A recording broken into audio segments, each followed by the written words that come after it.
让我们再以最热烈的掌声，恭请根本传承上师圣真莲生活佛。Now let's all join our palms together, and we are inviting His Holiness Living Buddha Lian to bestow Dharma teaching.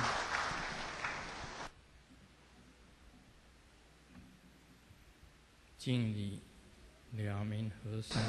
Homage to the Venerable Monk Liao Ming, to Master Sakya Tseng,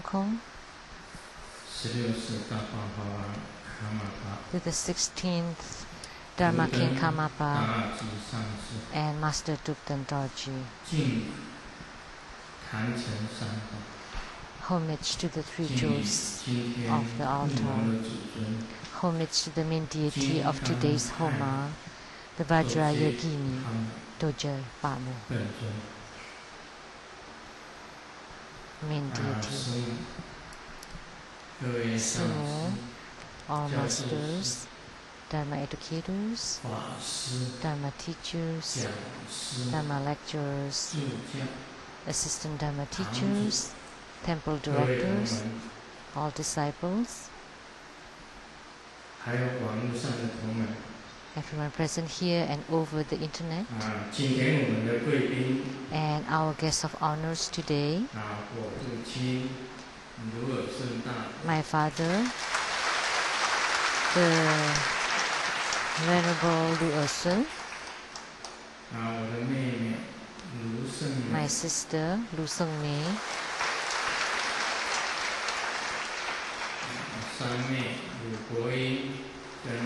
and my third younger sister Lu Guoyin and her husband, and attorneys to the True Buddha Foundation, Mr. Luo and Mrs. Huang, the legislator, Mr. Tsang,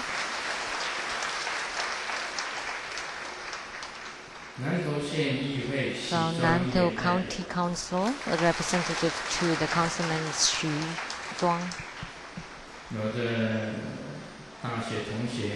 and my ex-college classmates, Mr. Zhu Jinsui and Mrs. Chen Zexia. And from the non-profit organization Lai Su Wang Foundation, the CEO Li, Mr. Li, and a notable businessman from Hong Kong, Mr. Lei Gongyi,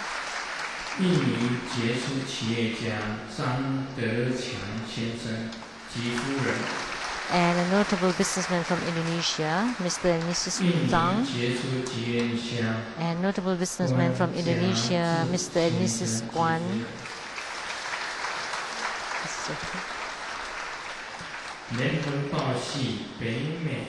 United Daily News, the North American Branch World Journal, Miss Tsang, and a well-known TV host personality, Mr. Tai Ziyuan, and the sister-in-law of Jio-san, Mrs. Fang,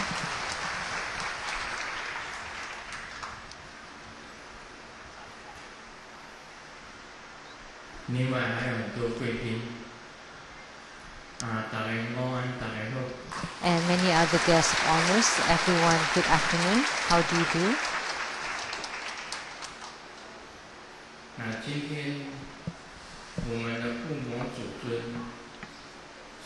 So the main deity of our Homa today is Dorje Bamo. And in Tibetan, Dorje means Vajra or diamond, and Pamo means Yogini.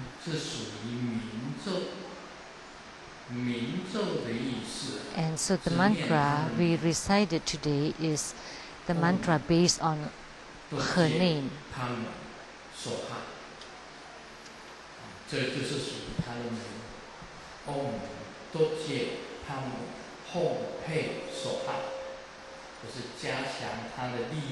So that was the name, and this is to empower by her name to empower, to generate the power. And Soha means let it be accomplished. Doja Pamo means Vajrayogini.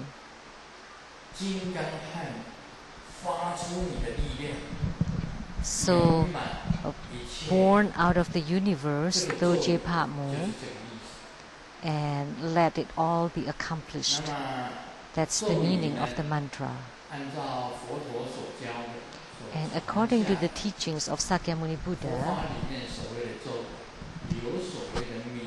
the mantra are classified into mantras based on names. So reciting the name of the deity.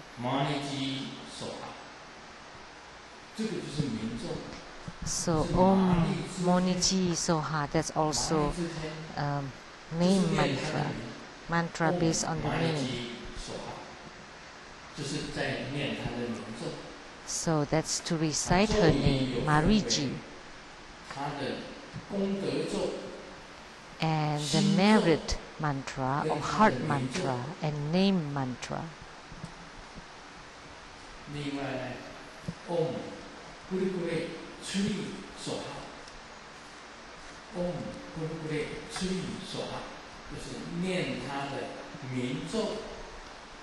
Om Gurukule Tri Soha is to recite her name. Gurukule is the name of a Buddha mother, and Tri is her original ground, and Soha is completion or perfection.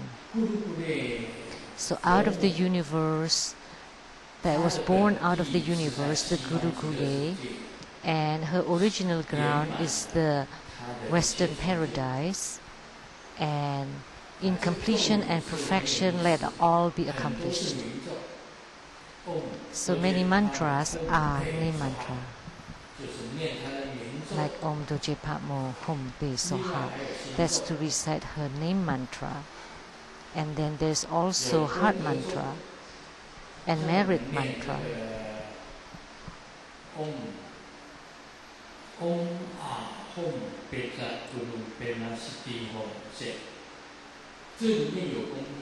Like in reciting this, there is the merit.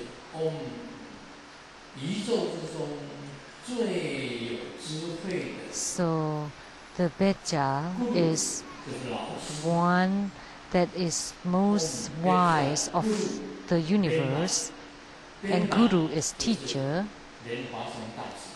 and Guru Padma is the Padmasambhava,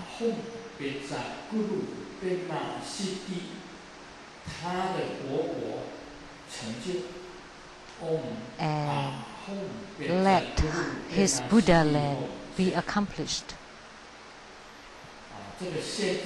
And the She, that also symbolize his original ground, or his origin, which is the Western paradise. It's She. It's the same for Amitabha, also She. But in America, if you keep saying shit, that's not good. Because in America, if you say shit, that means poo. That's poo.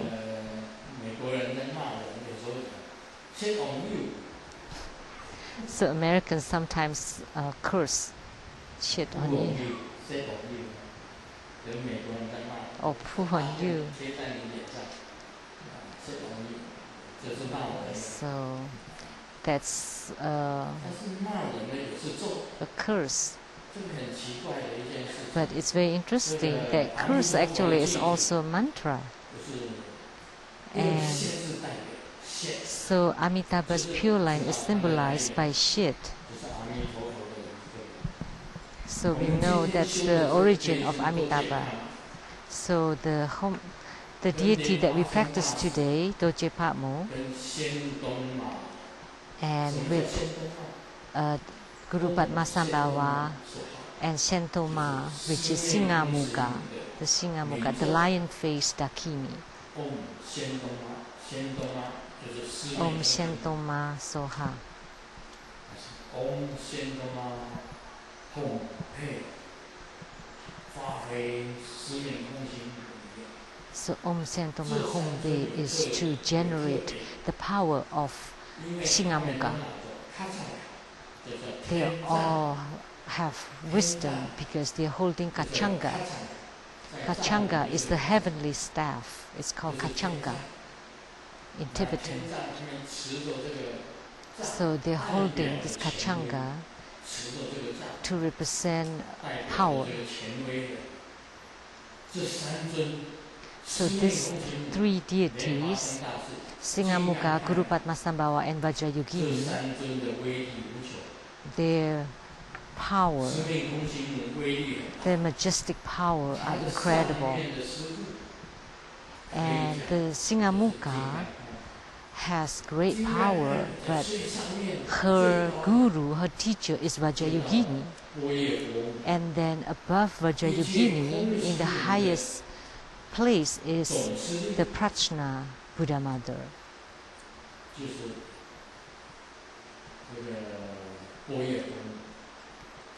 So the origin or the head of all this is the Prajna Buddha Mother. They all transformed or manifested out of the Prajna Buddha Mother. And Guru Padmasambhava is also holding Kachanga. Doje Patmo also holding Kachanga.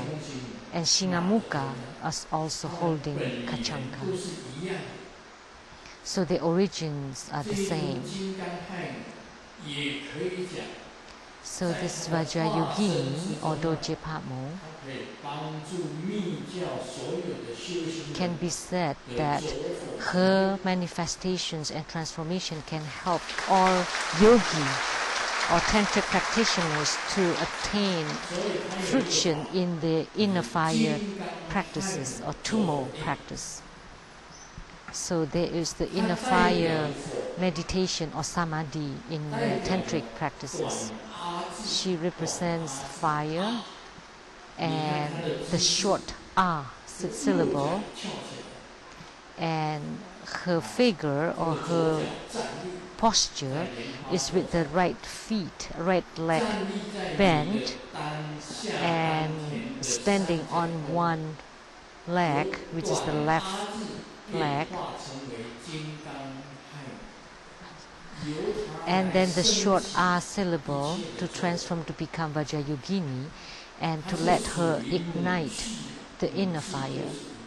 So that's from the mother family, which is the family of wisdom. And the father family in the Tantric Sutras are considered the skillful means or the convenience method. And the mother family is the wisdom, symbolize wisdom. And Vajrayogini represent or symbolize the mother family. It is quite difficult to ignite the inner fire. We need to pray to Vajrayogini, her red body, her red transformation body, from the short A, 6 syllable, to transform to become Vajrayogini, and by her power to generate a red, hot, and radiant inner fire, to generate the inner fire, and then to keep or to let the central channel open and clear. So from the triangular throne or place, and the short A syllable on the triangular to transform to become Vajrayogini, to ignite the inner fire until your central channel to become red, until it becomes red and hot and radiant and brilliant. And because of Vajrayogini, your inner fire can let your central channel open and clear. That's the practice of Vajrayogini, to lit your inner fire. So at the beginning of this Vajrayogini Homa, Vajrayogini descended right at the beginning of the Homa.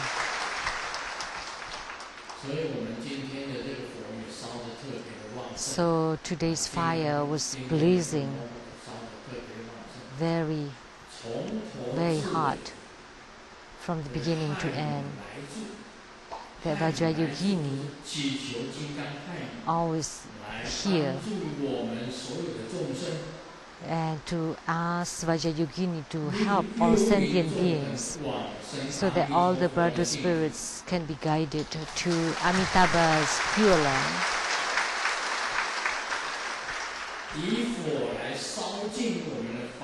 And by her fire, we eradicate all of our afflictions and our karmic sicknesses and diseases. And by her brightness, we increase or enhance our love, respect, and harmony among all sentient beings. And by the redness of the fire, we burn away all of our afflictions and our karma, our negativities. And by the red fire, we eradicate all calamities. After we eradicating all of our calamities and negativities, we increase our merits, blessings, and wisdom. So the power of Vajrayogini and the power of Singamukha and the power of Padmasambhava are known that they can subdue all enemies and negativities.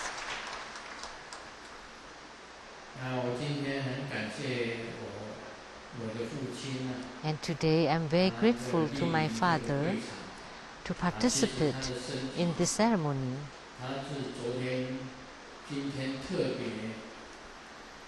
Actually, today he had the special permit of the vice president of the hospital, the Chinese medicine hospital, to come here to say hello to everyone because he had been hospitalized for the past few days. He has reached an elderly age and was sick, and I hope that Vajrayogini would bless him so that his karmic sicknesses would be eliminated right away. So he's here being sick. He's still attending the ceremony.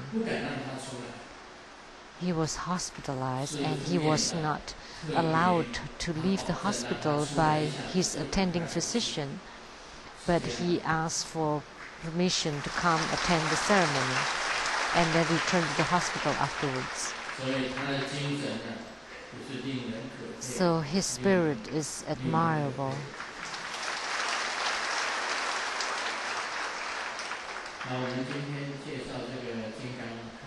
So our introduction of Vajrayogini ends here, and we will continue with the Platform Sutra. And we will read a piece of the sutra, and it's not very long. So Zi Huang was a Zen practitioner, and he had practically reached the 4th level of meditation. And when Zi Huang heard Xuance told him, he thought that make a lot of sense. And after hearing Xuance's saying, he immediately paid respect to the 6th Patriarch. And the 6th Patriarch asked him, "Where are you from?" And then Zi Huang talked about himself. He practiced at the 5th Patriarch's place, practicing meditation, and had reached the 4th level of meditation. And then the 6th Patriarch said, "Like you said, indeed.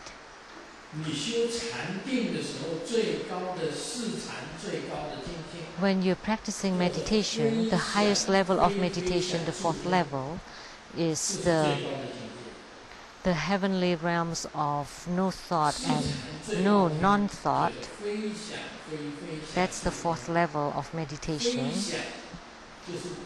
The heavenly realm of no thought and no non-thought.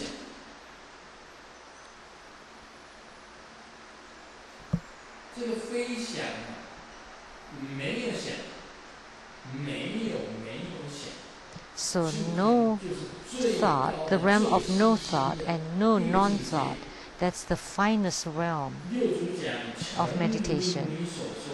So the Patriarch said, like you said, indeed, as long as your mind is like the space,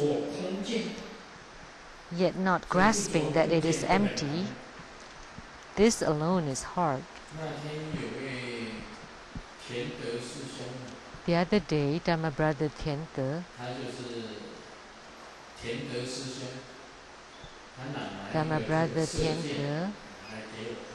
gave me a note about enlightenment, shooting the arrow. And he said, no good, no bad. Don't think about good, don't think about bad. That's no goodness and no badness. So no bad or no good. That's the view that everything is empty. So that's very dangerous. So if you think of no good or no bad, then there's no cause and condition. And with no cause and condition, then you are apart from Buddha Dharma. Because there is cause and condition, cause and effect. So if you say there is no good and there is no bad, or you don't think of goodness or don't think of badness, then that's you're grasping onto emptiness. What the sixth Patriarch said, no good and no bad. So when your mind is like the empty space, don't think about good and don't think about bad, but they exist. Goodness exists, badness exists. So they exist, but you don't think of them. Because if you say that they don't exist, then you're grasping onto empty nature or emptiness. So please don't mistake them. So Dharma brother Chuanze, then if you don't believe or you don't hold on to the concept of cause and effect, then you would fall into hell. There was a story. There was a fox that had been practicing for 500 years and asked a Zen master, what wrongs have I done? Why am I now become a fox? Because you said that there's no good and no bad, so you denounce cause and effect, the law of cause and effect. That's why. Actually, there is cause and effect.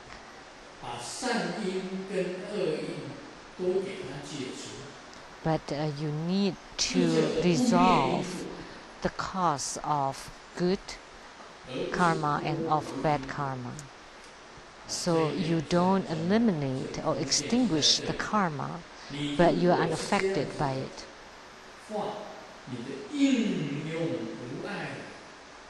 So if you're like this, then you're functioning without hindrances.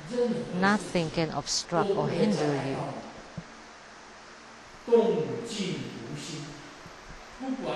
That you're moving or unmoving with no intention. Whether you're in action, you're helping others, you're benefiting others, or you're still, you're entering into the space, you have no intention or no mind. All the the good things that you have done, you do it with no intention. Or even entering into meditation, you do it without the mind or with no intention. And you're forgetting whether it is ordinary or holy. You forget about all this. And you're able to let go completely.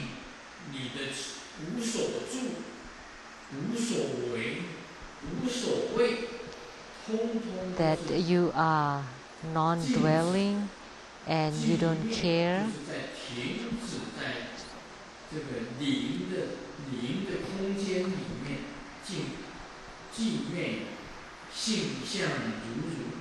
That you are very still and quiet in this realm, and your intrinsic nature, your Buddha nature, and your true face are this way, are thus, and they all can function at will. That it is always meditation. So that's the phenomena of ease and great mastery.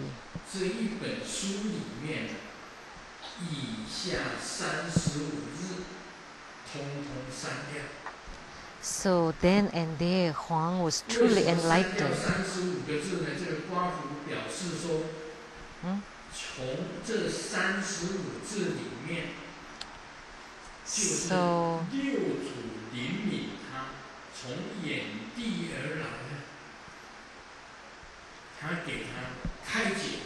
So the sixth patriarch coming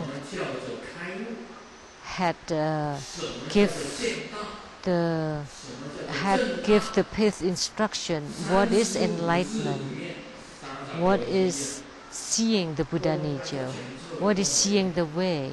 So in 35 words, he spoke in 35 words to Zi Huang.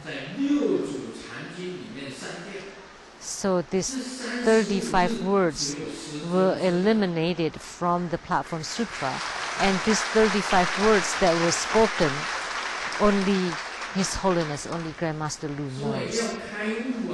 So in order to gain enlightenment, is something that I can only tell you if you have reached the fourth level of meditation realm.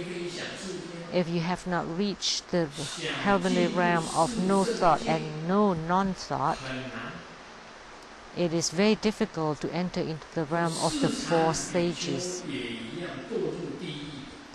Even the monks of the fourth level of meditation can fall into hell.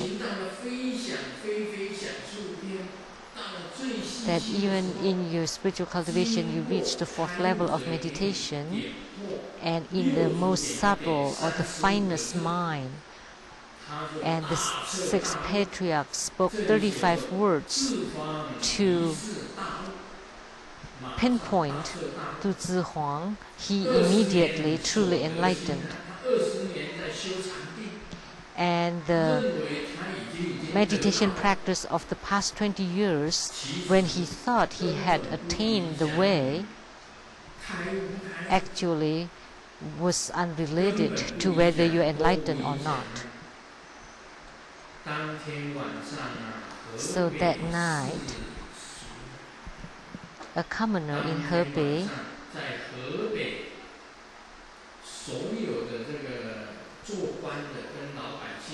so all the officials and the commoners in Hebei heard a voice in the sky saying that the Zen master Zi Huang today gained enlightenment.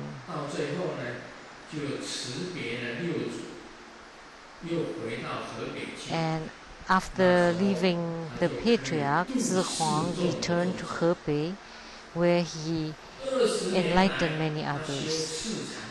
So for 20 years, he practiced in the fourth level of meditation. He meditated all day long. He did not deliver other sentient beings, did not benefit other sentient beings, until the time he was at the sixth patriarch and he heard the 35 words spoken by the sixth patriarch, and he was immediately truly enlightened. And he returned to Hebei and delivered all sentient beings.